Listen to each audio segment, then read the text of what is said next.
الاضطرابات النفسية عند النساء والفتيات، فحضرتك اه قلتي احنا هنتكلم بقى على نقطة ان هي بتختلف من سن لسن، يعني تختلف اه الأعراض في المراهقة في عنها ان هي المراهقة مثلا في بعد العشرينات، في الثلاثينات وما إلى ذلك، ايوه فكلمينا عن ايوه اختلاف طيب. الأعراض. في المراهقة بيبقى دايما المراهق فارق معاه شكله الخارجي، يعني شكله الخارجي كفيل انه يعمل له اكتئاب او يعمل له بعض الاضطرابات. شكل مم. مناخيره، رجله اللي كبرت، مم. ايديها اللي بقى شكلها مختلف، صوتها مم. اللي بقى شكل جسمها هي غير ايوه متقبلاه مع انه شكله حلو، بالظبط. ولكنها غير متقبله شكله. شعرها اصفر شويه، ما هو جسمها بيكبر، مم. فلا هي بالنسبه لها كده الدنيا اسودت. فشكله الخارجي بالنسبه للمراهق من اهم الاسباب اللي بتعمل له اضطرابات. اه. هو غير مرضي عنه.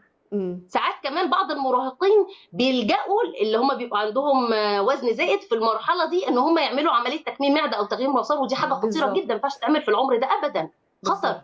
بالظبط. عندنا بعد كده مرحله اللي هي منتصف العمر، مم.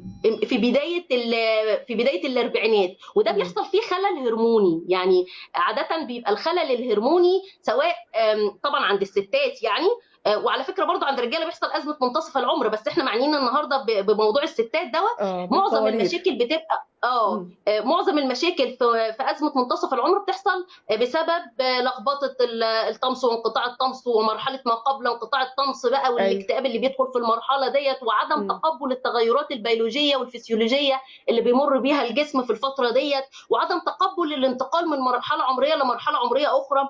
مم. بعد كده عندنا المرحله الثالثه، هي مرحله بقى اللي هو الستين، وعاده بتبقى الاعراض بتاعتها قايمه على العزله الاجتماعيه. يعني في مم. المرحله دي تلاقيهم ان هم ايه، اكتفوا بنفسهم، مش عايزين يكلموا حد، اللي هم ايه، يعني احنا الحمد لله تمام قوي كده يعني. فعزله اجتماعيه، مش عايز يحتك اه. بحد، اه. شاري اه دماغه قوي بالظبط. وايه، مش عايزين نقول شكل الاكتئاب بتاع الشباب، ولكن شكل الاكتئاب هنا مختلف، هو ميال اكتر للعزله الايه الاجتماعيه.